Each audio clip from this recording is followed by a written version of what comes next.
You're listening to the Armchair GM Sports Network.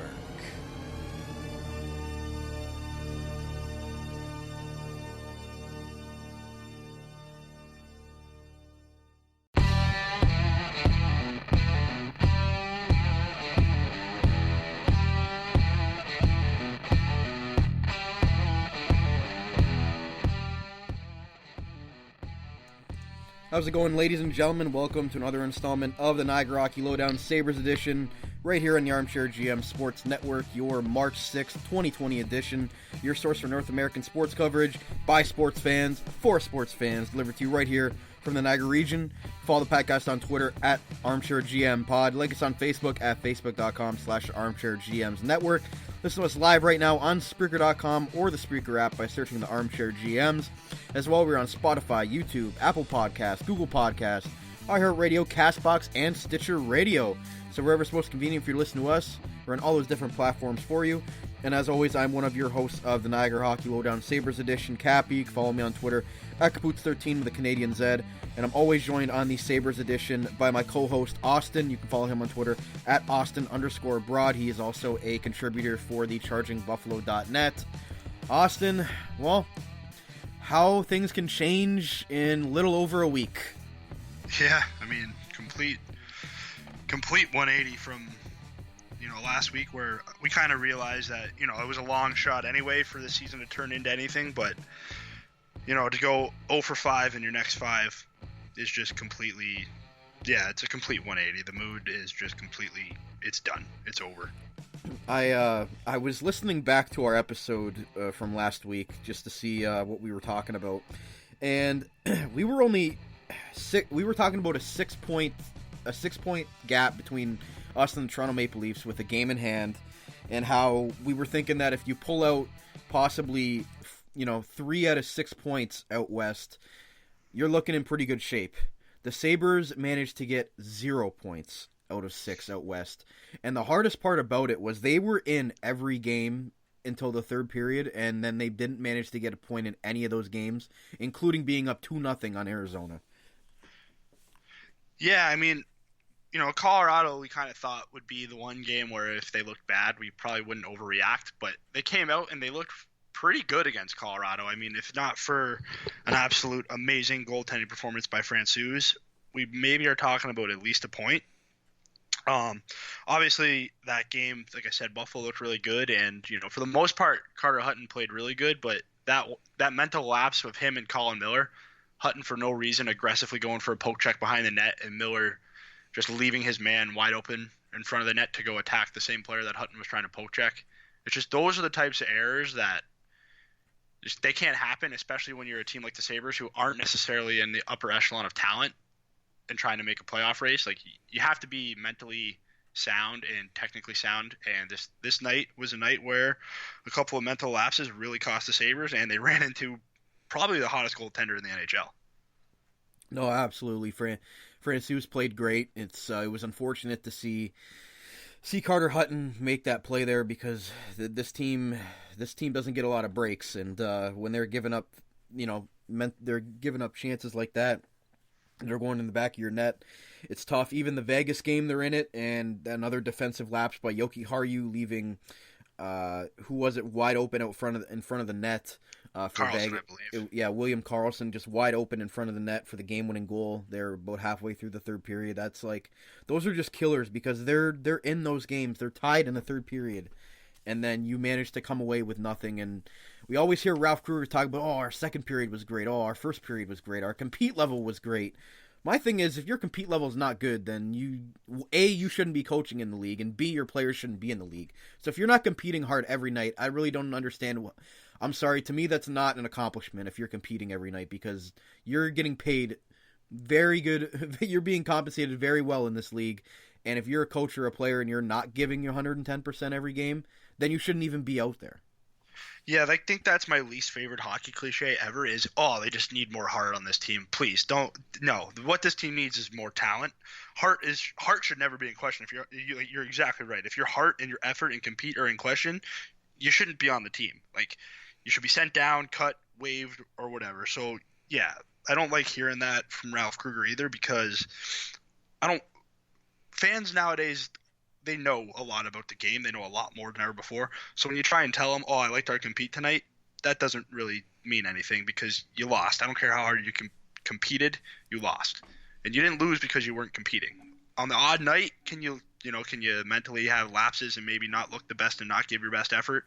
Yeah, for sure. But for the most part, this is NHL. These players are in the NHL for a reason because they have worked their butts off to get there. I don't want to hear about their compete level because that doesn't mean anything to me. To me, that just seems like a cop-out for the coach, and I like Ralph Krueger, don't get me wrong, and I'm not saying that this is him specifically doing this, but I feel like any coach in any league is gonna try to use that as a positive to be reflected onto them as, their team is competing hard. It's not like they weren't trying, the lack of effort wasn't there, but it's just, to me, it's not a good enough answer at this point in the season. You can maybe give that answer early on in the season, but now, what are we? We're at game number 67, well, it's 68 now, technically.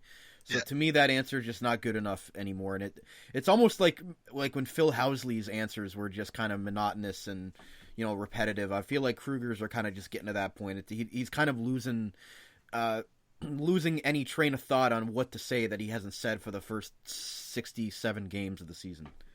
I mean, I want to literally have someone tell me if they can actually find a definitive difference between last season and this season, because there's not. At 66 games, they had the exact same amount of points. They had a great 10-game stretch early in the year that people thought, okay, maybe this team will be different, and they have both just proceeded to completely fall off a cliff.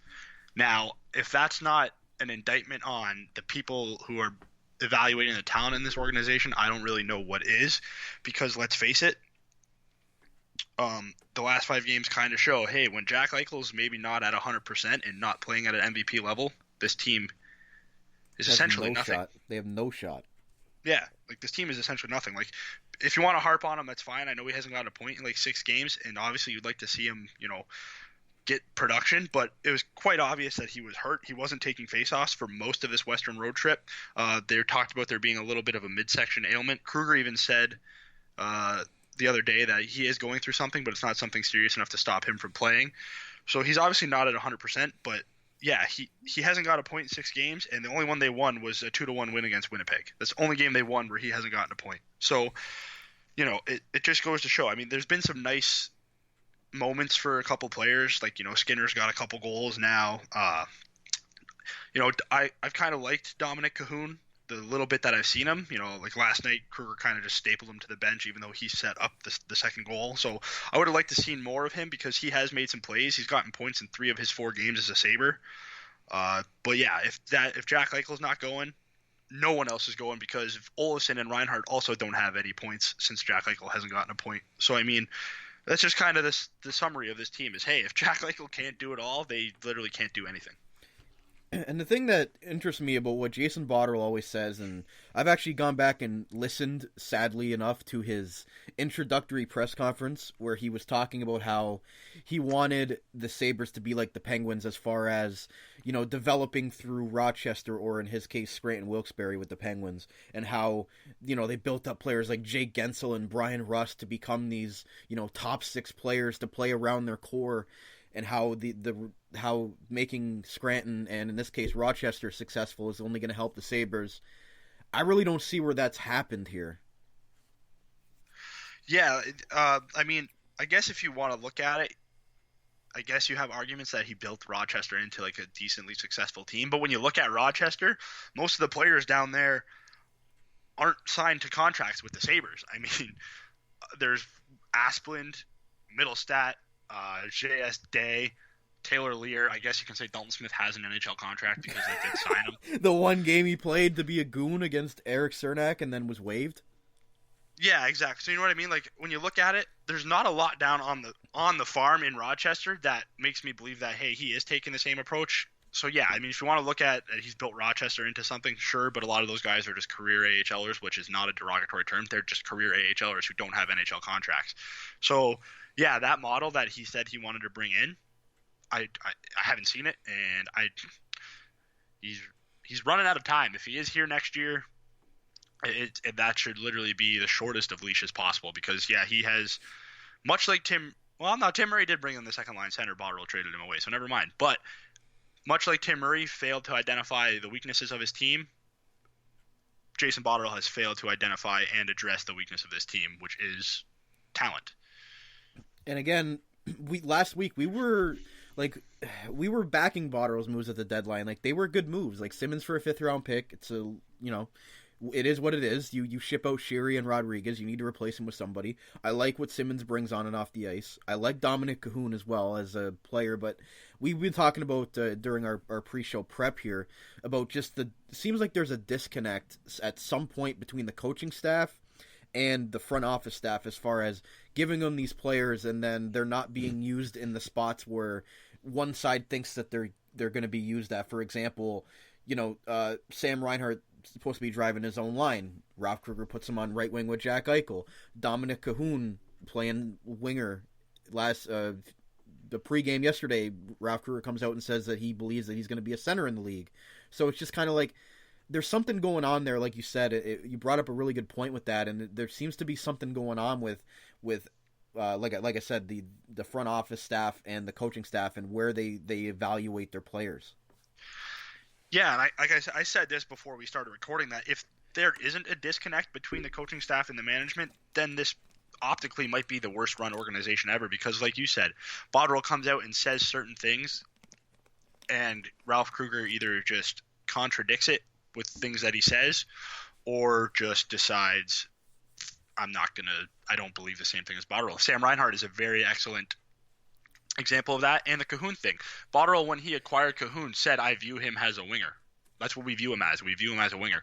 So why is Kruger coming out saying long term, I think he's going to be a center? Okay, the dude's 24, turning 25. I don't know when he's magically going to turn into that center that you think you view him as. And not to mention, Kruger, you're not even using him as a center right now. So if you long term think he's going to be a center, why aren't you trying that? It doesn't make sense. I think, like I said, Ralph Kruger's a nice enough guy. I think he's a really smart, intelligent guy. But I said it yesterday. He has become so stubborn with his decision making. He did show some mid-game adjustments yesterday, throwing Eichel with Oposo and Girgensons, throwing Larson with Olsen and Reinhart. But he tends to not adjust enough. Also, again, I'm kind of rambling here, but back to the Botterill and Kruger disconnect. Botterill traded draft picks for Colin Miller to bring him in to be a part of our top 4D. He has been a healthy scratch more than any defenseman on this team. I don't understand what is going on with these two if they clearly don't have the same views as each other for what this team is or what players on this team are good, because I don't get it. I have no issue with Kruger benching Frolik because Frolik's not good enough to play, but I do have issues with Kruger benching Miller, healthy scratching Miller, benching Cahoon, who has been producing, but then you staple him to the bench in the third period. If there is no disconnect, this team is way worse, way more poorly run than we thought. But I think that there literally is just a disconnect, and I have no idea how to solve that disconnect because Botterill handpicked Kruger to be the coach. So I don't understand. I don't see a solution. I can't find a path to a solution. Like, I'm actually just so utterly flabbergasted and confused that I don't understand how it could ever get better.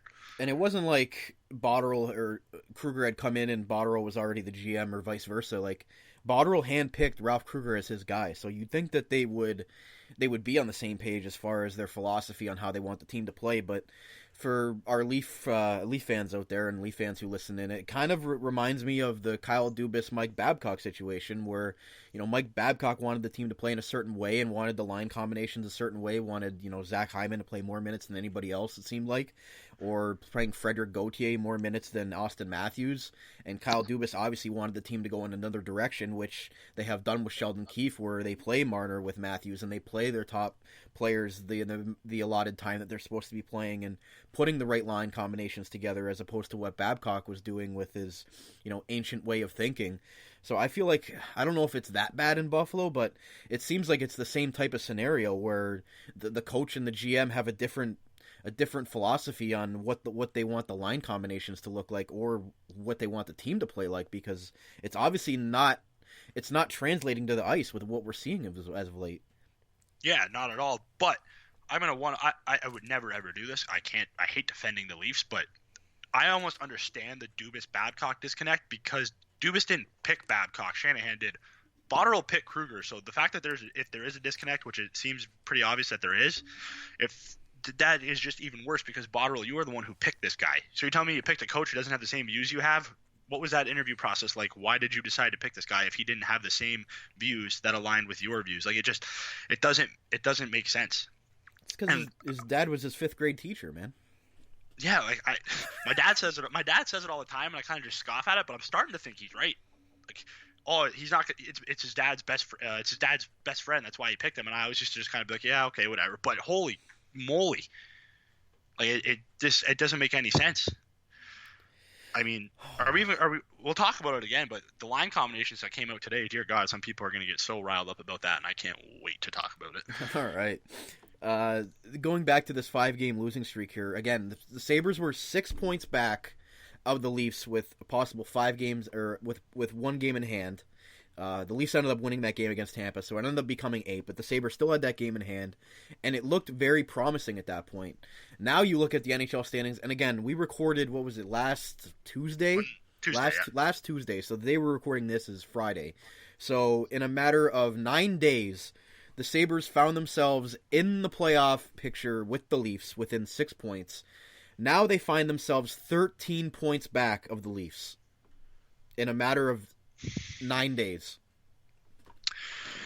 Yeah, I mean, and now again, we're talking about looking down at the bottom of the standings again, as opposed to looking near the top or at least in the wild card race. And in a matter of a week, the Sabres have went from Jason Botterill acquiring Wayne Simmons and Dominic Cahoon, saying that they want to play meaningful games in March, to getting to the point where even before March started, their games were no longer meaningful.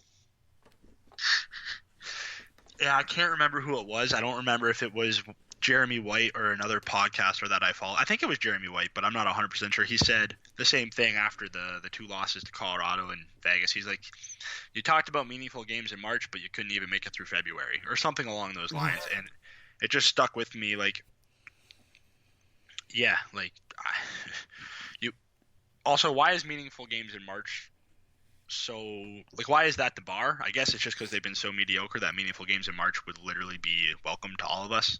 But yeah, I mean, it doesn't look. Seems like they're setting the bar pretty low. That's yeah, but it's a really bad look to say, yo, I can't wait to have this team play meaningful games in March, and then you can't even make it to March, being in the playoff hunt.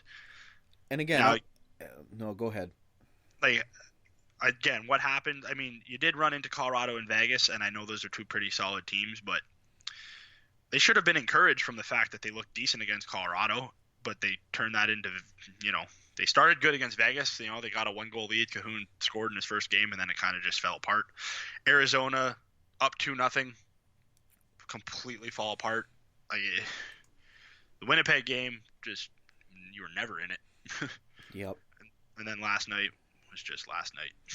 Yeah, and it's, again, I'm not going to sit here and say that the Sabres have a better team than the Leafs or should have made the playoffs over the Leafs. I'm not going to sit here and say that.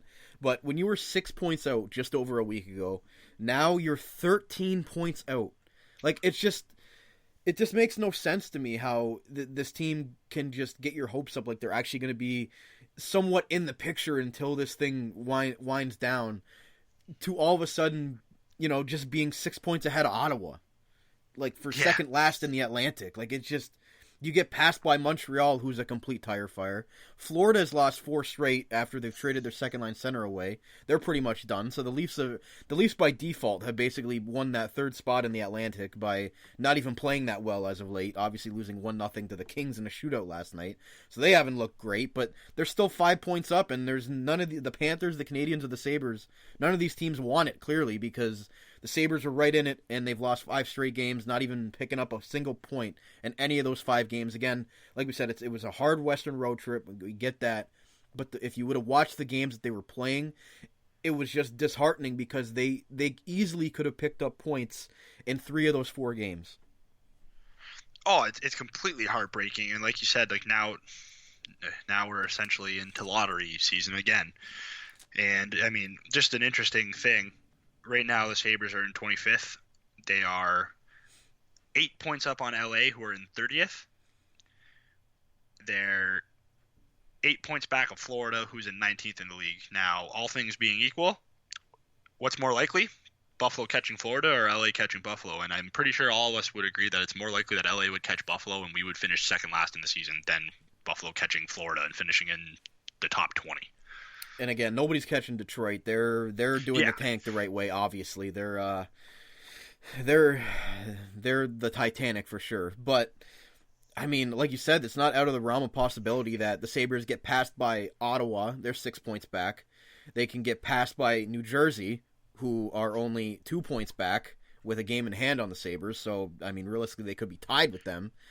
And then you look to the Western Conference, and you know you've got the Kings, like you said, with 58. You've got the Ducks and the Sharks with 62 respectively. So they're only 4 points back of Buffalo, and the Sharks have actually played pretty decent lately. I follow the Sharks as well, so they've actually rang off a few victories here, so that they could more than likely end up passing the Sabres, and especially if Jack Eichel is this hurt, and I go back to this point again, he hasn't recorded a point in 6 games, which I don't think that's ever happened in his entire NHL career.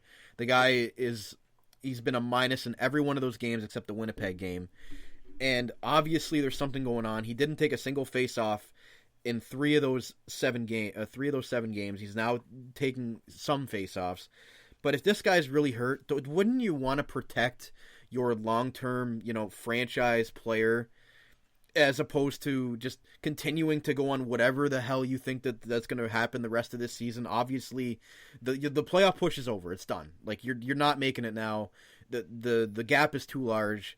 Like, wouldn't you think that shutting Jack Eichel down would not only be good for him to recover, but also be better for the team to try to step up and see what you have in the rest of the team see what you have in a Sam Reinhart without Jack Eichel. You see what the rest of these guys, if they can step up or not, without having your safety net and the only guy that is produced at an MVP type level for you this year. Yeah, I mean, it's always a tough thing, right? Because obviously it's not serious enough where he has to be shut down. And then I think it comes down to the point where, do you really want to tell your captain, your leader, who's literally battled through everything for you, that, hey, we're not going to let you play even though you really want to? So, like, I do see, obviously, where everyone's coming from. I kind of was thinking about it, too. Maybe they should shut him down. But he's back to taking face-offs. Last night, again, I know they lost and he didn't produce, but he was being more he had more strength on the puck. He was taking shots more often. He was going end-to-end. So I think maybe he's starting to get a little bit better. So, I mean, if it is, it's kind of tough to look your captain in the face and say, hey, like, we're going to shut you down when Jack's never that type of player where if he can play, he's going to play, and he's always been like that, and that's every NHL player has been like that, So and as Jack's much a as competitor. Yeah, so it's tough to look him straight in the face and be like, yeah, we're going to shut you down, even though your injury's not serious enough to keep you out from playing on a nightly basis. But see, with what Botterill and Kruger are saying, I can't imagine that it's not more serious than what they're saying. I think they're kind of shoving it under the rug as far as what his injury actually is. They won't come out and exactly say what's wrong with him, which I understand because teams would game plan for that. But at the same time, clearly he's more injured than they're saying, because there's no way that his play as of late is a reflection of how good he is on the ice. There's clearly something that's going on with him that's enabling him from being that dynamic player that we saw earlier in the year and looking like one of the best players in the entire NHL. And I just think it's kind of getting swept under the rug here just for the sake of trying to keep the season alive for whatever reason. Yeah, I mean, I do think it's a little bit more severe than what is obviously being led on, but I mean, that's why you have a medical staff. Like, if it was more severe and being kept under, like, swept under the rug like that, you would hope the medical staff would step in, because that would just be absolutely terrible management on Botterill and Kruger's part. And if it was more serious than we thought, I would hope that Jack would understand and step in and be like, hey, like, I can't go. Like, I can't. Because I think he realizes that long term, if this injury was serious enough where he was going to affect himself long term, he would step in. So, I mean, maybe I'm just being naive, but I like to hope that the team isn't that. That's basically an NFL type situation, like what happened with, Trent Williams and the Washington Redskins, where they lied to him. So I don't want to assume it's like that, but I guess you do never know. But my thing is, I think it's more of, maybe Jack wants to play through something. You know, we always see at the end, like obviously playoffs is different, but we always see guys that are playing through a lot of injuries in the playoffs, and when they get eliminated, the season's over, it comes out that, you know, they were playing through this major injury that they shouldn't have been playing through at all, or something like that. Like, I kind of feel like that's what Jack's doing, because he wanted to keep any sort of hope alive for this team in their playoff push. Obviously, we saw in the Arizona game, he didn't take his jersey off until long after the rest of the team was already gone. So obviously he's feeling some sort of, you know, he doesn't want this season to end like this. And I respect him dearly for that. Again, he's our captain, he's our leader, he should be acting like that, but if there's something going on, then he really needs to just take a step back and realize that this season's over, and, you know, we'll try again next year, and hopefully I'll be 100% to try to carry this team again, which he's seemed to had to do since he's been drafted here. And it's a tough situation, like you said, but I think it's just something that it might need to happen if it really is that bad, or if he's really trying to play through something that he shouldn't. Yeah, now if it's that level, I would tend to agree, but I don't know. I don't. Jack even basically said after, I think it was the Vegas or Arizona game, he said he knows long term it's like big picture is bleak. It's not going to happen. So I think that if it was that serious, he wouldn't be playing. So, like, maybe again, I'm kind of erring on the side of the team here, where I think it is serious enough to affect his play, but I don't think it's serious enough where it's going to cause any damage long term if he plays through it. Yep. So, that being said, guys, we're going to take our first commercial break on the show today and come back with our second segment here. So we'll be right back on the Niagara Hockey Lowdown Sabres edition, right here on the Armchair GM Sports Network. Nestled in the heart of beautiful Ridgeway, Ontario, the Ridge Filmhouse offers up films celebrating diversity, integrity, and pure entertainment.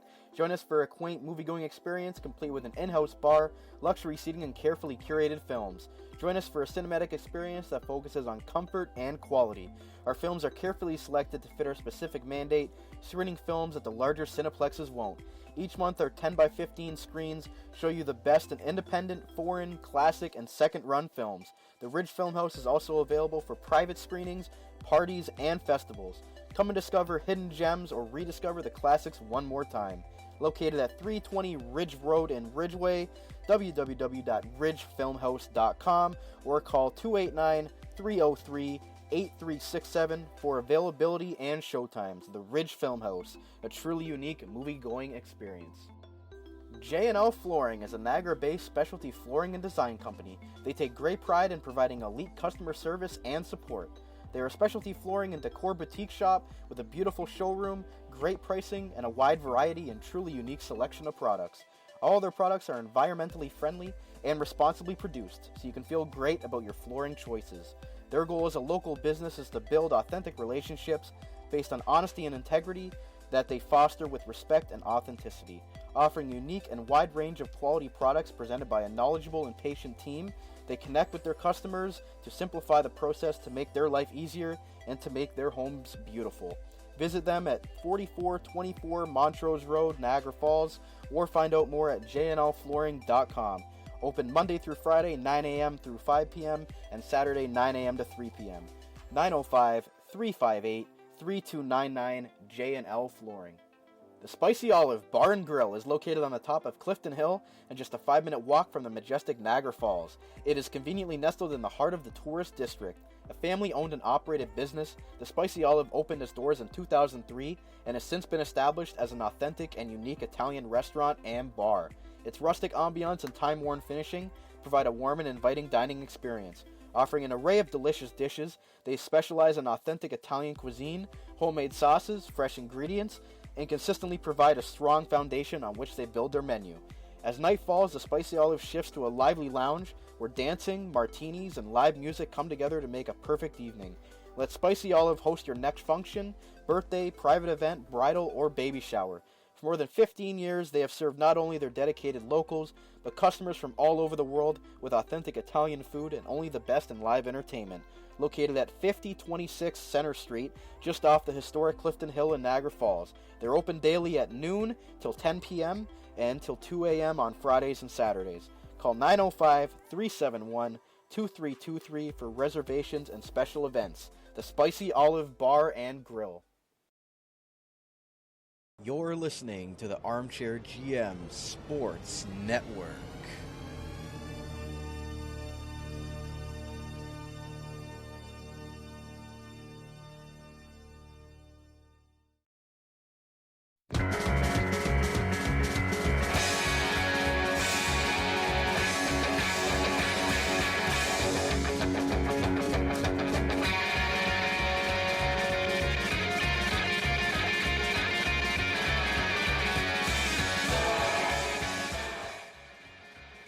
Alright guys, welcome back to today's second segment of the Niagara Hockey Lowdown Sabres edition, right here on the Armchair GM Sports Network. Cappy and Austin back with you here. And Austin, oh boy, I'm looking at the points for the Sabres, and obviously Jack Eichel still, he hasn't recorded a point in 6 games, yet he still has 77 points. Pretty incredible for the fact that, again, he hasn't scored in 6 games, or even had recorded a point in those 6 games. So Sam Reinhart second on the team, 50 and 67. Olofsson with 40 and 52, so pretty good stats there. Obviously, he's missed some time. Rasmus Dahlin with 38 and 57, and Rasmus Ristolainen with 32 and 67. And then Marcus Johansson, the winger who has been converted into the second line center with 28 points in 58 games. So, Austin, what are you looking at here when you look at the Sabres,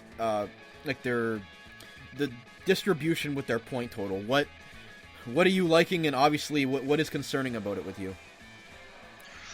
Well, what am I liking? I'm liking that Jack Eichel, Sam Reinhart, and Victor Olofsson have obviously produced as a line. Like, that's obviously really positive. I'm liking that you're seeing the offensive production from Rasmus Dahlin. You are seeing the normal production from Ristolainen, but let's face it, his offensive production is pretty much his only positive. But, it's just, aside from Cahoon, because Cahoon's got 30 points, but obviously only 3 of those are with the Sabres. Johansson with 28, Skinner with 23, VC with 20. That's, yeah. I mean, there's not a lot to like, really. It's all top heavy. I mean, literally 167 points have been produced by your top line. If you combine Johansson, Skinner, and just say VC, because I think that's been the most common second line, they combine for 43 plus 28, which is like 71 points. Not good. Yeah, I mean, there's not much to like about their offensive production. I don't like that. Yeah, there's not a lot to like when you really look at it. Yeah. Looking at the game last night against Pittsburgh, oh man, this is the 5th of the 5-game losing streak here. They come back from their four-game road trip out west somewhat, and then now they go and play Philly and Washington, which is it's no easier. But last night against Pittsburgh, where do you want to begin with this game? Because there's just, I don't even know what to say about this game, because again, the Sabres were outshot 11-0 to start this game. In a game where you're coming back home after that, and you're trying to give your fans something. They're wearing the 50th anniversary jerseys, which is few and far between, it seems like, with this team. And they all of a sudden just get outshot like that. Patrick Hornquist scores on a very questionable goal call, where, I believe it was Johan Larsson. Or no, Johan Larsson took the penalty after that. But the Pittsburgh player runs into Jonas Johansson, and they call it a goal. They review it. Kruger challenges it, loses his timeout as the play was upheld, and they are shorthanded because of it. Yeah, I mean, I don't like that goal. I thought it should have been overturned. I know that there was a little bit of contact between Lazar and Hornquist's feet, but he clearly made I don't know. I think it should have been called back. In my opinion, obviously I'm a Sabres fan, so maybe people think I'll say I'm biased, but Martin Baron literally put out on Twitter, there's no way that should count, and then it counted.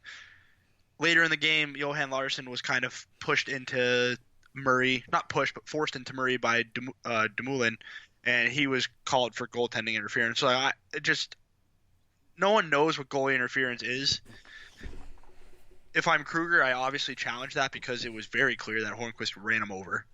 So that was just a really bad situation where there was no win. Obviously McCabe scored the shorthanded goal, so no harm, no foul. But yeah, last night was I hate saying this because it seems like I talk about it all the time, but it is something that really does need to be addressed. Goaltending has been so disappointing this year for this team. I mean, Allmark has obviously been pretty good, but Hutton, not good. Johansson, not good. I mean, it's just, we talk about it all the time. If we get decent goaltending and decent special teams, we're still probably in the playoff picture a little bit, getting those meaningful games in March that Botterill talked about. But you can only produce 5-on-5 so much. I know you gave up, I think, 32 shots last night, but Johansson let in some really bad goals. And I know obviously you can't score, and if you can't score, you can't win. But also, if you can't stop the puck from going in your net, you can't win. And lately, without Allmark in the lineup, Buffalo cannot consistently stop the puck from going into their net. And Jonas Johansson, obviously, I think he was thrown in a little too early. Like we've been saying, he's an AHL goalie at this point. Not used to facing the type of the caliber of players like he has faced in the NHL here.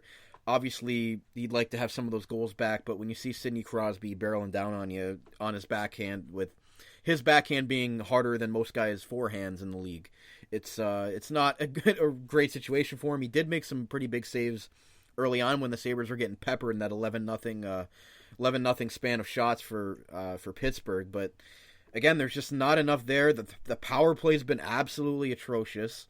The only goal that they scored in special teams yesterday was a shorthanded breakaway goal by Jake McCabe. I don't even understand how that happens.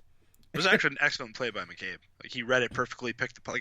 I was very impressed with that play by McCabe. And if that McCabe was there more often, I'd probably have a little bit different of an opinion of Jake McCabe, because he's just not been good enough this year either. It's interesting to see a defenseman getting a breakaway shorthanded like that. They even asked him, I believe it was Paul Hamilton in the intermission, asked him, do you know what you're going to do when you go in like that, or do you kind of just wait out the goalie? He's like, Paul, I don't get many of these opportunities, so I just kind of go in and go with the flow. So I found that pretty funny that, he just goes, he's not going to get many breakaways. So, but it was a nice goal by Jake McCabe. They needed it at that point in the game. They were struggling big time. They were obviously shorthanded, but just the depth of Pittsburgh they just ended up being too much in this game. The additions of Evan Rodriguez and Connor Sheary were just so massive that neither of them recorded a point, and former Sabre Chad Ruido was scratched in the game as well. So a lot of former Sabres in this game that did a whole lot of nothing, but it didn't really matter because the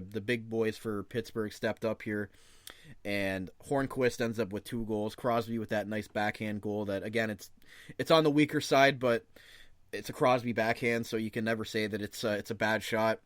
And then Evgeny Malkin looked really good in this game. Obviously, when he gets going, he obviously takes some penalties too, which the Sabres obviously couldn't capitalize on. But Malkin could have had probably a hat trick on his own in this game, the way that it was going. Marcus Johansson gets a goal later in the game, like you said, set up by Dominic Cahoon. What did you like from Cahoon and Johansson together, and why on earth was Cahoon benched in the third period? So what I liked, when you look at all the advanced stats and the shot metrics, that line actually kind of got hammered, and they have been really getting hammered. But what I like from them, and what I particularly like from Cahoon on that play, and Johansson on that play, really is when you look at Johansson. I know a lot of people give him some flack for his shot, because his shot necessarily isn't. It's not his strong suit. He's more of a playmaker, and his shot isn't necessarily strong to begin with. But when you see that goal, he was moving into the slot, skating into the slot, and when you're moving at a decent speed and you're in a prime scoring area like that, it makes it a little bit harder for the goalie to judge what you're going to do. Whereas if you're stationary, he can kind of get set and be like, okay. So I like that he was moving and he was in the prime shot location there, but I really like Cahoon on that play. Nice little zone entry, skates to the wall, shows some patience, and completes a beautiful pass to the slot right in Johansson's wheelhouse, and allows him to, get the puck into the net, and they score their second goal. And I was like, okay, maybe, just maybe. But yeah, as to why Cahoon didn't play after that, I really don't know. Again, is Cahoon the savior of this team? No, obviously not. But he does have 3 points in 4 games since joining this team. You did trade Connor Sheary and Evan Rodriguez for him. He is your big name acquisition at the trade deadline. The season's over. Why not just maybe give him some more ice time. Like we'll talk about it again in a bit because I think we're going to. But the line changes came out. Why not try Cahoon with like an Eichel and a Skinner? I don't know, but we'll talk about that in a bit. But to me, Dominic Cahoon, he's an RFA. Whoever's the GM, if it's Botterill, if it's somebody else, Cahoon does need a contract. We don't know what that contract's going to look like. No one really has any idea, but you might as well give him every chance you can to see what he can do because you got nothing else to play for this year. So it's just that was so frustrating to see Cahoon stapled to the bench and see guys trot out there that probably shouldn't have been out there. I mean, the obsession with Marcus Johansson on the power play and when the goalie's pulled, I don't get it. He's a good passer, but when that situation, your passers are Jack Eichel and Rasmus Dahlin. There's only one puck on the ice. You don't need 4 or 5 passers out there. You need players who can score goals, and Johansson's not a goal scorer. It's not a knock on Johansson. It's just he's a playmaker. That's what he is. So I don't know. I don't get it, but yeah, I don't know. It seems like players really enjoy playing with Dominic Cahoon so far from the questions that have been being asked about what people think of him. I know Marcus Johansson was really high on him when discussing about how smart of a player he is, and they really enjoy playing with him. So it seems like a guy that the Sabres players would like to have around long term. So why you're not showcasing this guy to see what he can do in order to give him a contract at the end of the year? It just doesn't make any sense to be stapling a guy like this to the bench as opposed to somebody else. We talk about how bad Frolik's played, but it seems like Cahoon should be given more of an opportunity to showcase what he can do, especially as a guy that has just come in and he's a restricted free agent after this year. Like you said, he doesn't have a contract, so why not see what you can have in this guy, play him, put him in a bunch of different roles, and see what works and what doesn't work, and see how he can develop into a possible. If they want to play him at center, I mean, according to Ralph Kruger, he thinks that long-term he's a center. According to Botterill, he's a winger. So, I mean, they should be trying him out everywhere to see, where they think that his best fit might be long-term on this team. Yeah, so Chad Dietemanis has said it right here. One shift after the second goal for Dominic Cahoon. His final shift ended at 14:27 of the third period. So there you go. He played one shift after that goal and didn't play any shifts in the final 5 minutes. I don't know why that was the case. I don't know if Kruger touched on it, if anyone even asked, but yeah, I don't understand. Like, I don't understand. Like I said, I literally said it last night after the game, is I have nothing left to say about this team, and like, that's not because I don't want to say stuff. That's literally because I don't know what else I can say. Yep. There's clearly, I don't know. Ralph Kruger, as smart of a human being as he is, I know people like playing for him. Not a lot of people have said anything bad about him as a guy, but in terms of in-game coaching, I have seen almost nothing from him this year that gives me confidence that he's going to, all of a sudden become a really good in-game strategic coach, because it's just, it doesn't, he's shown nothing to prove that he's going to develop as a coach. So if he is here next year as the coach, he's got a lot of work to do on his systems and his game, because the stubbornness that I've seen from him over the last little while has really started to get to me, and it's gotten to a point where it's starting to affect the way you shouldn't be sitting Dominic Cahoon in the last 5 minutes of the game when he was probably the one player who was helping produce offense last night. It just doesn't make any sense. So I'm looking at the ice time for the players last night. Obviously, Jack Eichel led the way, shocker there, with 23 and a half minutes. Rasmus Dahlin was actually just 1 second behind him. And then you look at everybody getting at least 10 minutes here. Jimmy VC gets under 10, which, again, he didn't play great, so it makes sense. But Dominic Cahoon set up your second goal. He played the least amount of minutes on your team last night. He played 7 minutes and 16 seconds in last night's game. Like, that's incredible to me, and not in a good way. Yeah, no, it's not incredible in a good way. I mean, like you said, it's kind of obvious that Jack Eichel is going to consistently lead this team in ice time at forward. Whether he's fully healthy or not, he's obviously their most talented player. The first line is the line that usually produces on a consistent basis. I'm glad that Kruger finally split them up for a bit last night, and it looks like he split them up going forward with the new lines that came out today. I mean, he kind of just threw Jeff Skinner on the wing and moved Victor Olsen down one spot. We'll talk about that later, but yeah, the ice time distribution with the forwards has been I guess interesting is way to say it. I like the way you put it. Incredible, but not in a good way. I'm looking at Kyle Oposo played 19 minutes last night. Zemgus Girgensons played 15 and a half. Marcus Johansson 15:39. Johan Larsson 12:51. Wayne Simmons 12:40. Sam Reinhart 20 and a half minutes. Jeff Skinner 17. And then you look, and Dominic Cahoon, Curtis Lazar even played 10:48, and that guy usually just comes out, takes a face off, and leaves. And then you have Dominic Cahoon playing 7 minutes and 16 seconds for a guy that one of you feel that he can be a center, one of you feel that he can be a winger, and then he sets up your goal to get you back in the game, and you staple him to the bench in the third period when your team still has a chance to get back in this game. It's just like I'm laughing out of insanity, because it doesn't make any sense how low this guy's ice time was, considering how well he was playing. Yeah, and I mean, I'm sure some of the numbers that we just rifled off there. I mean, I know the one thing about Cahoon, and again, I think this might be a coaching decision more than anything, is he obviously doesn't play special teams, and I just don't see any world possible where Kyle Oposo should play 19 minutes a night and Dominic Cahoon should be playing 7. Special teams aside, you know what I mean? Like, it's not good. I don't get it. Yep. The one thing I liked about Kruger was Jack Eichel was having a huge year under him, but obviously that is so much more to do with Jack than it does with Ralph Kruger. So there's kind of just his in-game coaching decisions just continue to baffle me, and that's all I got. It never makes any sense. No, it doesn't. So we're going to take our next commercial break on the show today, and we're actually going to come back and talk about those line combinations, and we're actually going to give you Ralph Kruger's post-game press conference from last night. Austin and I both have not listened to it yet, so you're going to get our live reactions to that post-game presser from Ralph Kruger from last night. So we'll be right back here on the Niagara Hockey Lowdown Sabres edition, right here on the Armchair GM Sports Network. The Blue Line Diner is Niagara's leading breakfast restaurant. Great food, great service, and where else can you see one of the NHL's greatest players having coffee and conversation with patrons? Of course, Marcel Dion Inc. is located directly next door, and Marcel is always in and out of the restaurant, talking to the kids and the fans that walk through the doors. Open Tuesday through Friday, 8 a.m. to 2 p.m., and Saturday and Sunday, 8 a.m. to 1:30 p.m. 289-296-8785, the Blue Line Diner, located on Montrose Road, Niagara Falls. Simply Fit Health Club. Real 24-hour access, 7 days a week. Located at 6595 Drummond Road, Niagara Falls. A clean, modern facility with top-of-the-line equipment, a friendly and non-judgmental environment, free Wi-Fi, ample parking, and more.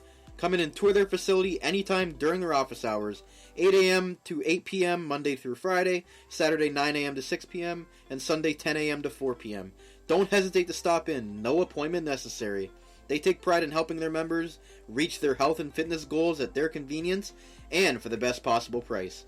For only $9.99 bi-weekly, members will get access to the state-of-the-art facility any day, anytime. What are you waiting for? At Simply Fit, there are no excuses, only results.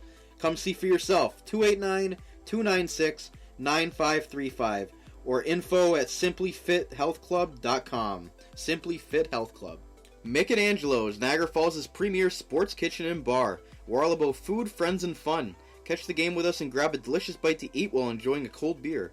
Bus trips to sporting events, live music performances, and sports pools throughout the year. Open daily 11 a.m. to midnight and 11 a.m. to 1 a.m. on Fridays and Saturdays. Mick and Angelo's, Niagara Falls' premier sports kitchen and bar. Canadian Wrestling Figure Store. Check out their website at cwf.ecwid.com for the best selection in Canada for WWE Elites, Basics, and exclusive action figures. Free Canada-wide shipping on any order over $200. Enter the code ARMCHAIR at checkout so they know that we sent you to receive 10% off your order. Once again, that's Canadian Wrestling Figure Store at cwf.ecwid.com. Attention employers! Finding the right candidate to meet your hiring needs requires more than just posting an advertisement and waiting for a suitable candidate to apply. Let the Niagara Employment Help Center save you valuable time and money by making your hiring process easier. Free job postings, fill job vacancies quickly and efficiently, access to a bank of potential employees, reduce employment costs. All candidates will be pre-screened. job trials and placement incentives, and financial assistance may be applicable to offset the cost of training. Again, that's Niagara Employment Help Center, located at 6100 Thoroldstone Road, Niagara Falls. www.ehc.on.ca. You're listening to the Armchair GM Sports Network.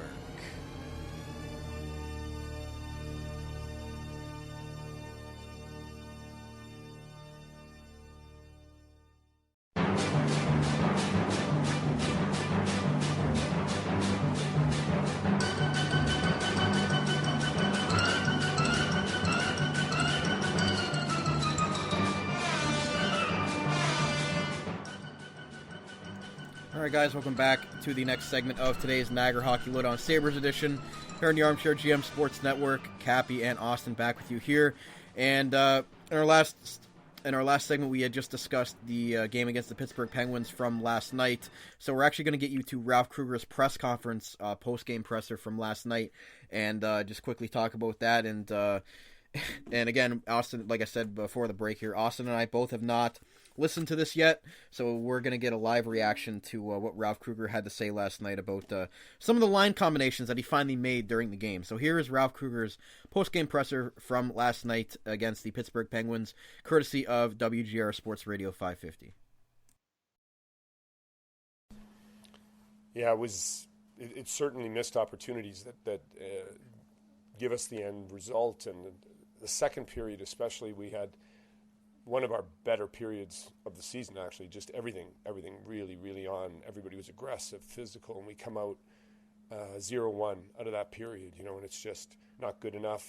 We needed to sustain that in the third. I thought twice goals against happened, at untimely fashion. We tied up 1-1 with a lot of emotion off of a very questionable call that put us in a hole 1-0, and the shorthander from Cabers felt like a good energy boost, looked like we were going in the right direction. Boom, they got the 2-1, and the same thing, when we made it 2-3, and the first chance after that was 3-4 minutes later, they score again, and it's fighting up a big hill right now. But more than anything, it's our offensive production that's causing us the pain. It's the lack of being able to score on the power play and on 5-on-5 right now for the chances we have. So what can we do is we have to just keep working. We have to keep creating those chances and look to work for the uglier goals, and that's going to be our only way back into success here.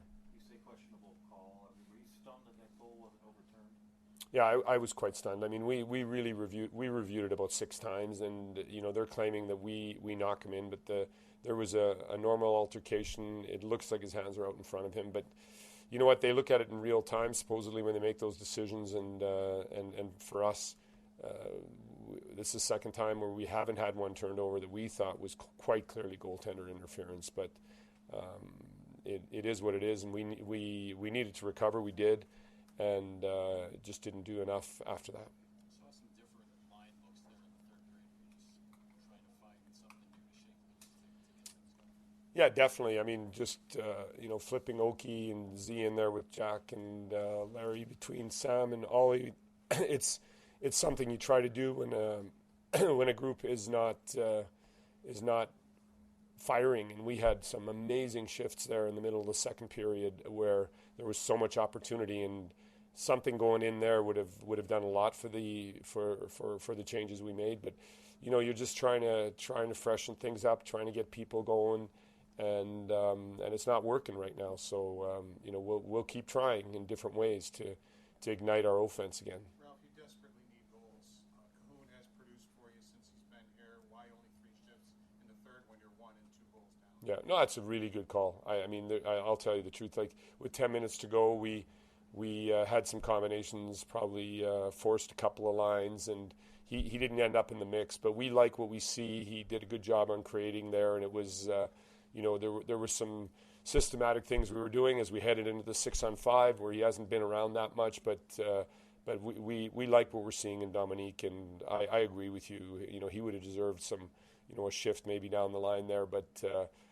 Retrospectively, it's easy to recall that. But I kind of went with the guys that knew what we wanted to do and how we wanted to make the push, and it didn't work. Second period, success in the neutral zone, was that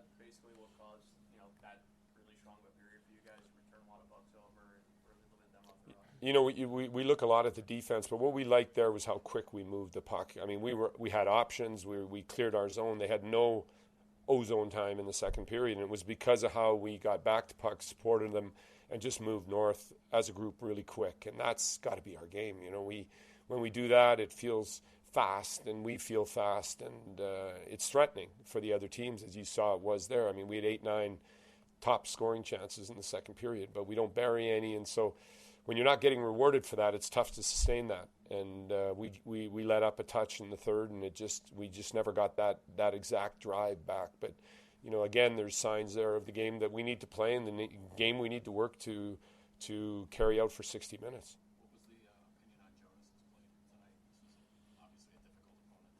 Yeah, for sure. For me, Jonas Johansson today, you know, he played really well in the first 10 minutes, and it was a difficult game for him after that. You know, we kept trying to push and press, and you know, the power play goal, the second one is a bit of a broken play, and you know, it wasn't an easy situation. I thought overall he showed the game that he can play. He showed what he's capable of, and we're excited about his future and what he has, and he's learned another big lesson here today, but we didn't give him the goals that he deserved to have for the time that he bought us early in the game. And Crosby's backhand is one of the best in the National Hockey League, and you know, you can never fault anybody for that one getting by you. So it's, you know, I thought JJ played a good game, and we just didn't score enough for him.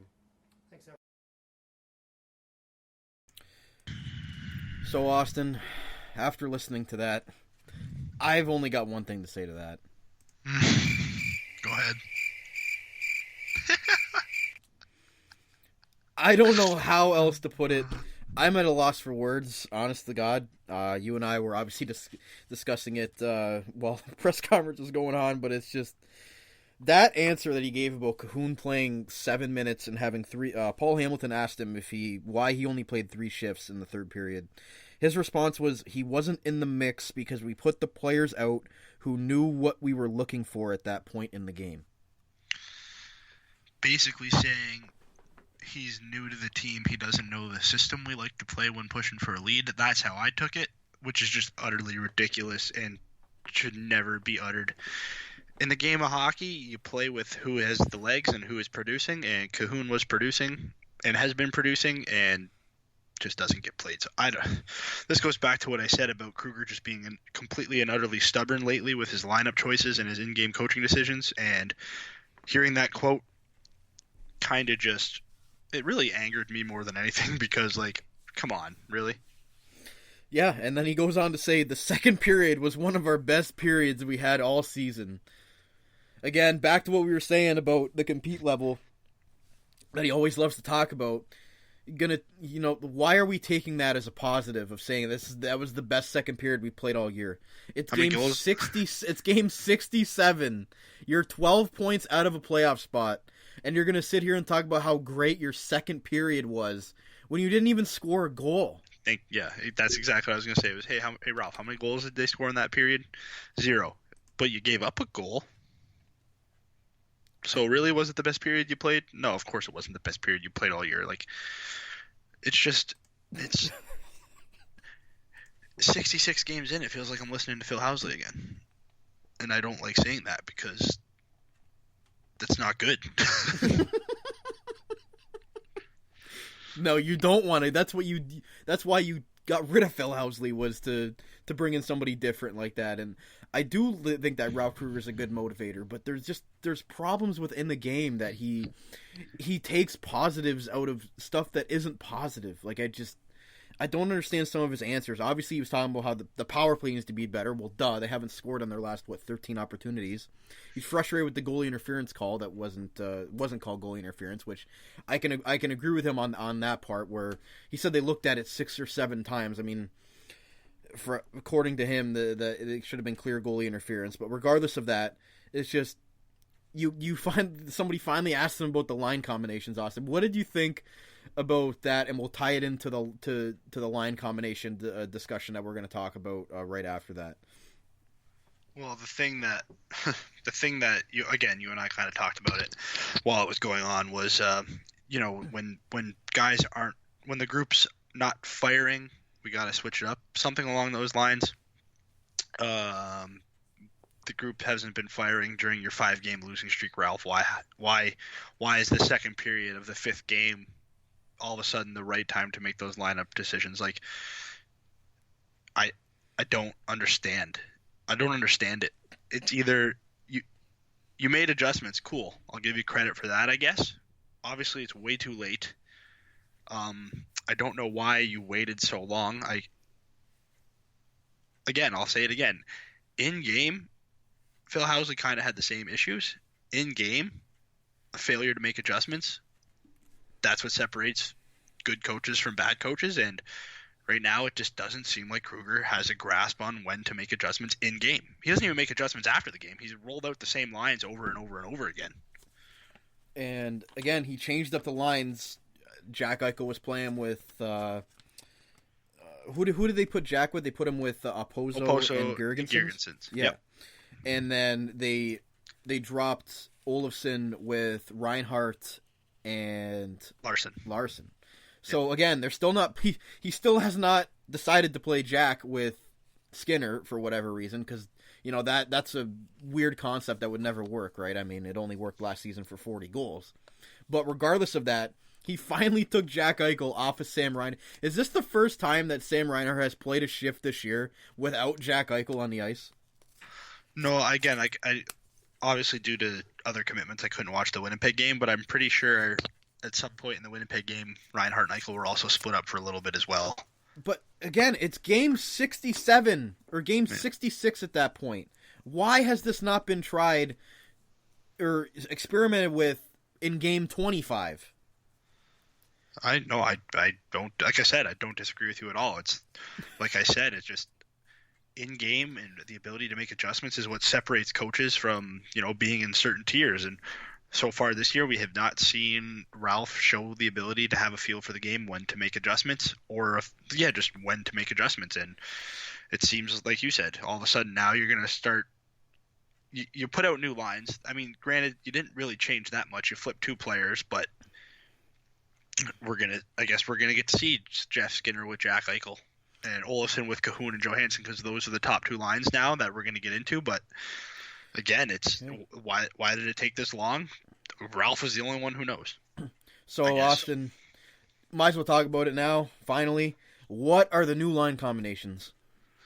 So yeah, like I just said, Paul Hamilton tweeted him out. I'm sure everyone's gonna love this. So line 1, you have Jack Eichel centering Jeff Skinner and Sam Reinhart. Hang on a second. Yeah, no worries.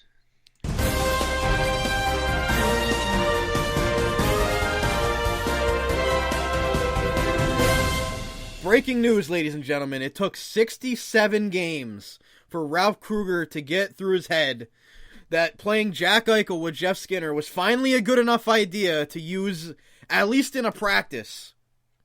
We finally got it. It only took for the Sabres to be 12 points out of a playoff spot in the meaningful games of March that Jason Botterill loves to talk about, for Jeff Skinner to finally get some playing time with the guy that you re-signed him to a major contract to play with in the beginning.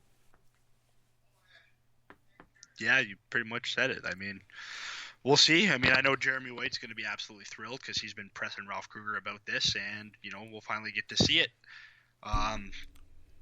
I mean, like I said before the show, who would have thought that Alex Nylander would have more points than Jeff Skinner? But here we are. Maybe the last 15 games, if they try this for more than one game, because I'm still not fully confident they will, but maybe we'll see some production. Who knows? Second line, like I said, it's not much different. Actually, it's a little bit different because Skinner was kind of playing with Simmons and Lazar. So you have Olofsson, Cahoon with Johansson in the center as the second line. Kind of interested to see how that's going to work. We'll see. Line 3, Lazar, VC, and Simmons. And the fourth line, because Girgensons is out and doubtful for Saturday, you have Frolik taking his place on the log line. So you have Frolik, Larson, and Oposo. So, I mean, I don't know. We'll see what happens. I remember Kruger saying we like Marcus Johansson on the wing. He's a natural winger. And they proceeded to immediately the next game put him back at center. So I don't know. I don't know. We'll see what happens, I guess, right? I mean, Yep. There's 15 games left. I guess all bets are off, and you're going to try some new stuff. I will say the bright spot of this, tweeted out by the great Mike Harrington of the Buffalo News. Kruger said in the morning, I guess, what do they even call that? The post-skate or post-practice press conference, whatever. He said he said that Linus Ullmark will be back tomorrow. He'll be backing up Carter Hutton, so Hutton will start, and Ullmark is back in, and the Sabres have, in response to that, sent down Jonas Johansson to the Rochester Americans, where he belongs to take the reins back as the starter for the Amherst. Again, that's what it should be. Jonas Johansson was up here because due to the injury, so he kind of got forced into his first NHL action, so I can't blame the guy that much. But if he does want to get back up here, he's definitely going to have to play a lot better, and maybe he will understand what he needs to do down in Rochester in order to find himself back up in a NHL spot in the future. But Jonas Johansson's tenure with the Sabres is over for now, and Ullmark will be back as the backup. And hopefully he's able to get in games sooner rather than later, because he obviously gives the Sabres the best chance to win on a nightly basis. Yeah, I mean, it's good news to hear that Ullmark is back. And, obviously that was pretty much the feeling once Johansson was sent down and obviously no other goaltending move was made. It was pretty much obvious that Ullmark was at least healthy enough to be dressed and play. So having him as the backup until he's fully ready to get in there is obviously a big positive sign. It's unfortunate that he's been out for so long because, again, obviously it's never a guarantee, but maybe one or a couple of things could have gone differently with Ullmark playing in net. But, it is what it is. Everyone deals with injuries. You can't use injuries as an excuse. But it's good to see, and, Johansson hopefully goes down and helps Rochester get out of their little miniature slump that they're dealing with, because Johansson was very good for the Amherst last year, so it's kind of a best-of-both-worlds situation right now for the goaltending. And like you said, Girgenson's iffy if he's going to play tomorrow. Pilot is also iffy, so we'll have to wait and see what the line combinations are going to be like if one or both of those guys aren't in the lineup. But I really hope Colin Miller gets back in the lineup. That's a must for me. Like that guy's been a very solid defenseman when he's been able to play the minutes that he should be logging with this team. The guy played top 4 in Vegas last year, who went to the Cup final 2 years prior and was a playoff team last year. So I don't understand why that guy's not in your lineup over some of the other guys that you have playing. Obviously, it's nice that Bogosian doesn't get in the lineup over him anymore. But again, it's just Colin Miller should be a staple on this defense night in and night out. Yeah, I want to know what's going through their mind where it's Miller or Pilot sitting. You know what I mean? Obviously, Pilot's sick now, so that's different. But like, you are allowed to scratch other defensemen. Like Yoki Haru has been really good all year, but I mean, he wasn't great against Vegas. Why not sit him instead of Miller? Why not? Like there's different things you can try, and for some reason, it just seems that it's either Miller out or Pilot out, and that's the only two that are pretty much up for question, and I don't understand it. I agree with you. Miller, when he has been playing regularly, has been a lot better. He's been, pretty much what you traded for, a guy who you can play up and down your lineup and, bring some success. Obviously, his point production isn't what it was in Vegas, which is totally fine because as a defenseman, you're not really banked on to produce points unless you're a guy like Rasmus Dahlin, who is producing points. Oh, and by the way, it just so happens that when Rasmus Dahlin has been at his best, Colin Miller has been his defense partner. So, I mean, let's not even try that either, because that's just what this coaching staff seems to think is, hey, something worked, let's get away from it. And I really want to quickly take a quote from Sam Reinhart after last night's game with the line combinations that were changed. He goes, "He's just trying to get us going," Reinhart said. We're as frustrated as anybody when we're not producing the way we need to be. That's his call, and we kind of need to accept that and demand more out of ourselves, for sure, says Sam Reinhart, according to the Buffalo News. So, yeah, interesting quotes from Sam Reinhart there. But, again, what does that lead to? I have no idea. Yeah, well, we're going to find out, I guess, right? Because now at least there is some new lineup combinations. And, I mean, again, the season's over, so it just feels like it's just too late. It's just it's way, way too late. If Jeff Skinner and Jack Eichel take off and then, Skinner catches fire again, ends up going on a huge goal tear, it's not even going to matter now. Like, it's just, No. and it's going to frustrate the fans even more to say, where was this 40 games ago? Why was this not tried when you were still in it somewhat? And it seems like Kruger just didn't want to get away from whatever was working. I don't know what he defines as working, but I mean, they were a mid wild card team at that point. They weren't even. It wasn't like they were a top 3 team in the Atlantic where it was working. And why would you go away from something that is, they're one of the most successful teams in the league? Obviously, they're near the bottom for a reason. So why were you not trying to do this when they still had a mathematical chance at catching the Leafs for that 3rd Atlantic spot? It just seems way too late, and it's just.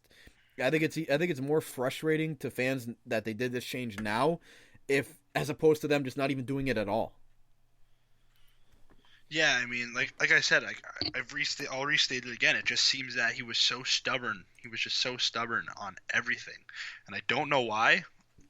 I mean, he doesn't come off as a cocky, arrogant person when he talks. He comes off as a really smart, intellectual guy who's open to a bunch of different things, but his coaching style has been completely opposite. He has been so close-minded, so stubborn about his lineup changes.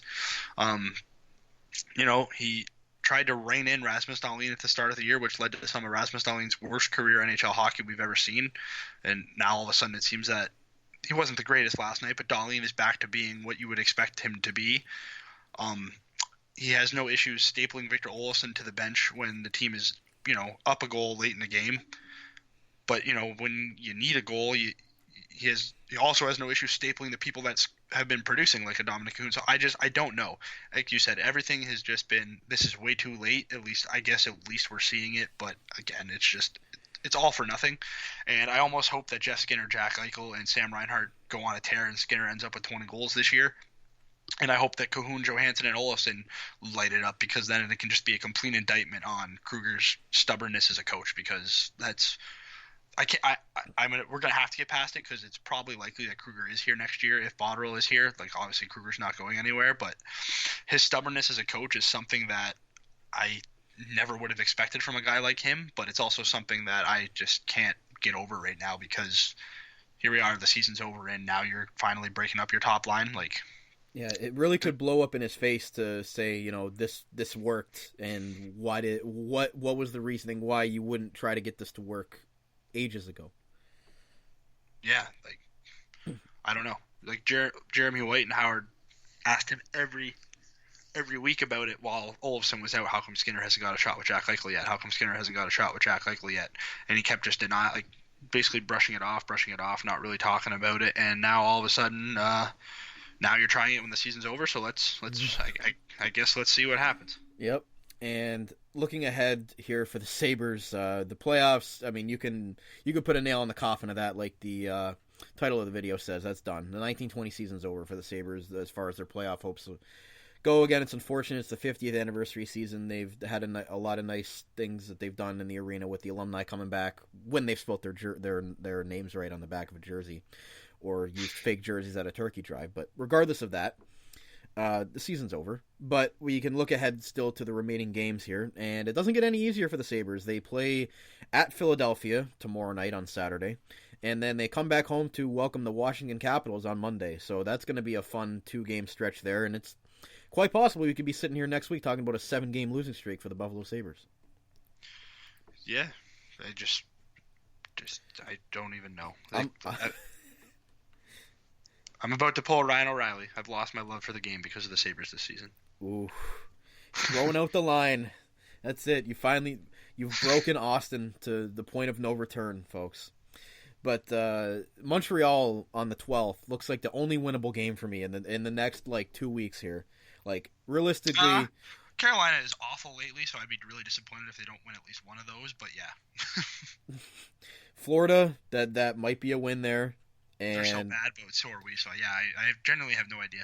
So yeah, I mean, if we look to next week, there, Philly or the rest of this week, and looking into next week, Philly, Washington, probably two big L's with those games. Philly's the hottest team in hockey, and Washington's obviously the best team in the Metro for a reason. Montreal, to me, that's a winnable game. Montreal has struggled too, but Again, the Sabres laid an egg against them the last time they played at home, so you never know with that. Boston, it's a rivalry game. The Sabres have not won a single game against Boston this year, so they would obviously like to at least salvage something against the Bruins and not get a fully get season swept by one of their biggest rivals in the Boston Bruins. That would obviously not be fun. And then, like you said, the Hurricanes with the home and home to end next week. That's something that you'd like to see the Sabres get 2 points out of that because of, like you said, how much Carolina struggled, although they acquired Vincent Trocheck, and it just hasn't seemed to work as of late. But so if we're looking at 1, 2, 3, 4, 5, 6 games probably here, and if the Sabres can pull out 3 or 4 points here, I think that's probably a reasonable number because, let's face it, Boston, as much as we'd like to win, and as much motivated as they'll be, probably a loss. Washington loss, Philly loss, and one of the games against Carolina loss. So that would get them. If we let's just say they get 4 points. Realistically, it's going to be 3, but let's say they get 4 points. That's going to put them at 70 points. Yeah. And don't know. I haven't looked at the rest of the schedule for the rest of the teams, but I can assume that some teams will be making even more ground on the Sabres during that point. Yeah, I mean, put it like this: if they get to 70 points with 2 wins out of the next whatever games, they don't improve. Maybe they improve league-wide, but conference-wise, they don't improve at all. They'll still be a point behind Montreal. Yeah, 70 points would actually tie them with Chicago, so they wouldn't improve at all. They would actually just stay in the same spot if they were to get those 4 points. So, I mean, it's more likely that they're going to continue to fall in the standings than they're going to continue to climb in the standings. So I guess that's what we're dealing with now for the rest of the year is lottery season. Yep, and New Jersey is probably going to pass them as well. So that's not good. But again, maybe we can get into what was New Jersey? They won the lottery at what, the 6th spot last year? Something like that, yeah. 5 spots. So maybe the Sabres can get lucky with that this year, and Alexis Lafreniere can be a Sabre, or Quentin Byfield, and we can talk about them being rushed in the NHL, and given the Casey Middlestat treatment. But again, we're just being really bitter right now, and just frustrated with how the season has really turned after how optimistic it was going into last week, talking about meaningful games in March, and they didn't even get to that point. They're on a 5-game losing streak, and it doesn't seem to be getting any easier, which is why we talked about that 9 out of 10 game stretch at home being so valuable against a lot of weak teams and a chance to pick up a lot of points, and they didn't do it, and now they're paying the price for it. Yeah, exactly. I mean, that's pretty much it, right? We knew this part of the schedule was way more daunting than that 10-game stretch, and they fell flat on their face during the 10-game stretch, and they're falling even flatter on their face during this tough stretch. So it's just, it's something that we've gotten too comfortable with as Buffalo Sabres fans, but it's pretty much, it's draft season, so that's pretty much where we're at. And it's hard to find positives when we're continuing to just be in the status quo of the same spot every single year. And it's funny, I actually want to quickly shout out my dad, who sent me a text while we're on the air here. He goes, Senator has 6 picks in the first round, including projected top 5 picks. Now that's the way to do it. That's how to tank properly. We had so many chances to tank right, and we even screwed that up. All we're going to be is mediocre for years to come. We suck. Quote unquote from my dad. Yeah, I mean, when you look at it, San Jose screwed up so bad by giving Ottawa an unprotected first-round pick. Yeah, you don't have to tell me twice about that. As a Sabres and Sharks fan, I'm feeling it this year. It's been a horrible year, and it's not going to get any better. I saw a mock draft where the Senators picked up Marco Rossi and Cole Perfetti back-to-back, and I was like, oh. Yeah. That can't happen. That our boy Colin Ward from the 0-60 podcast would be loving that, because he loves those OHL prospects that can be steals there late in the first round. But yeah, it's just going to be a tough stretch, and we're trying not to fall flat on our face, and we're not going to tank the rest of the season. We're going to continue to come on here and talk about what we can, and we're not hauling it in. We're not. We're switching up the line combos here, and we're going to continue to give you guys shows up until the end of the year, and we'll go down with the Titanic as long as we're able to here. So we'll be back next week to probably talk about probably more of the same stuff. But again, that's why we do it every week. We love this team. We're passionate about this team, and the reason why we're so critical of them is because we hold them more accountable than anybody else, because we want to see them succeed. Yeah, we're not caving in. We're going to be here every week, no matter how ugly it gets, no matter how disappointing it gets. we're going to be here, and I will always love this team, and I always love to talk about this team, and I will always love following this team. But yeah, just right now, it's just, I think this is the most down I've ever been as a Sabres fan, like in my entire life. Because at least in the tank years, you knew what they were doing. They had a long-term plan. I don't know if they have a long-term plan at this point. So I don't know. Yep. So we'll get you more Ralph Kruger and maybe Jason Botterill. We'll evaluate those interviews and you know, the whatever else we can evaluate with this team. We'll continue to do our best here for the final stretch of games here. But with that being said, guys, that's going to wrap it up for today's episode of the Niagara Hockey Lowdown Sabres edition, right here on the Armchair GM Sports Network, your source for North American sports coverage by sports fans for sports fans, delivered to you right here from the Niagara region. As always, I'm one of your hosts of the Niagara Hockey Lowdown Sabres edition, Cap. You can follow me on Twitter at Caputs13 of the Canadian Zed, and you can also follow my co-host Austin at Austin_Broad as well. Check him out at thechargingbuffalo.net. Does a lot of great articles for them as well. And a big thank you to all of our great sponsors who will put us on to support the network, keep the show on the air. And finally to you viewers out there for tuning in and listening along with us for our rant of the Buffalo Sabres for this episode. And this has been the Niagara Hockey Lowdown Sabres edition on the Armchair GM Sports Network by sports fans for sports fans. We'll see you next week. See you next week, guys.